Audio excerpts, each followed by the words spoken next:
नमस्कार, मैं हूं दर्शना। स्वागत करती हूं आप सभी का राजनीति 24 न्यूज में।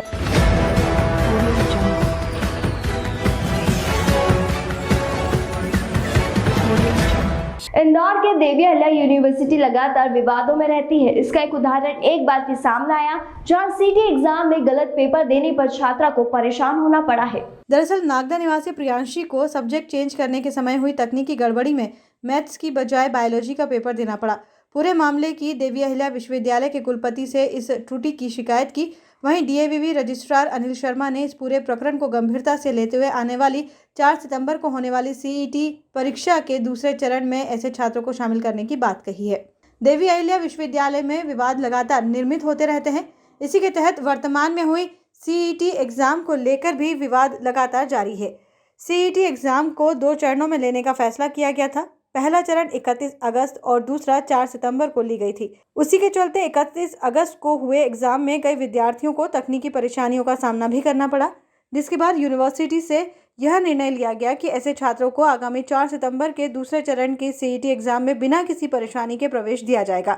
वहीं कुछ विद्यार्थियों को सब्जेक्ट कोर्स के वेरिफिकेशन में भी गड़बड़ी सामने आई, जिसके चलते एबीवीपी के कार्यकर्ता डीएवीवी परिसर पहुंचे, जहां रजिस्ट्रार अनिल शर्मा को उन्होंने इस बात से अवगत कराया और इस पर तुरंत इस समस्या पर हल निकालने की मांग की।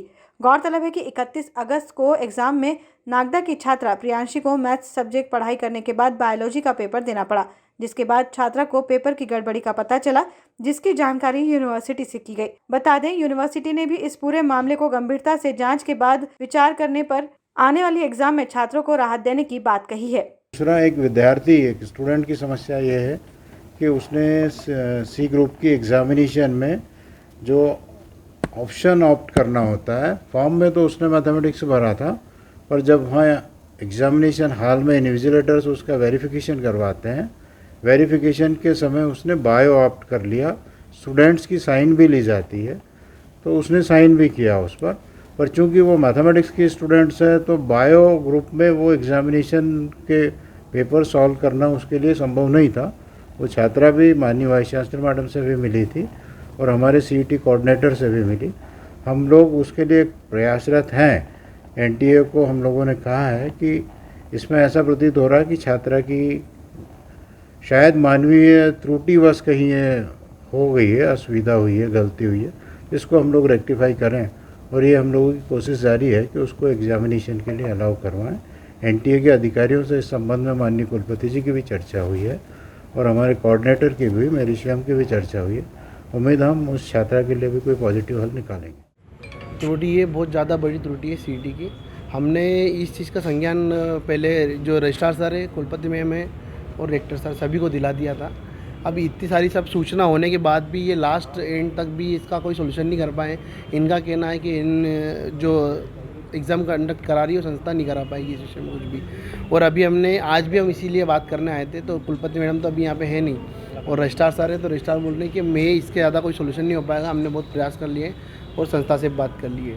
कब परीक्षा हुई थी? परीक्षा सर हुई थी इनकी 31 तारीख को महाराजा रंजीत सिंह कॉलेज में। क्या नाम है छात्रा? छात्रा का नाम है प्रियांशी सिंह। ये छात्रा नागदा की हैं, इनके भाई यहीं रहते हैं, ये भी डीवी में छात्र हैं इनके भाई। ये पूरा मामला हमें 31 को पता चला। 31 को जब आहूजा करके सर हैं जो कि सीटी के मेन हैं, उनसे हमने चर्चा करी तो उन्होंने बोला था कि आश्वासन किया था कि एक एग्ज़ाम के लिए आप हमको दे दो एप्लीकेशन। तो ये छात्रा ने एप्लीकेशन भी दी थी। एप्लीकेशन देने के बाद भी कोई सोल्यूशन आज तक नहीं निकला और कल एग्ज़ाम है। अगर वो कल अपेयर नहीं हो पाती है तो वो छात्रा कैसे एडमिशन होगा। और इसका बता रहे कि ह्यूमन एरर हो सकता है, तो ह्यूमन एरर छात्रा की तरफ से तो था ही नहीं। जब छात्रा 11वीं और 12वीं में मैथ्स पढ़ती है, उसके बाद में जब सीईटी का फॉर्म भरती है तो भी मैथ्स डालती है। और उनका कहना है कि जब वो वेरिफिकेशन हुआ तो वेरिफिकेशन में गलती हो गई होगी। तो भाई साहब, मेरा ऐसा निवेदन था सर से कि आप अगर वो बच्चे ने मैथ्स ही पढ़ा है तो वो कैसे गलती कर सकता है। उनका कहना है कि वेरिफिकेशन में कहीं गलती हुई तो इनकी तरफ से हुई है, डीएवी की तरफ।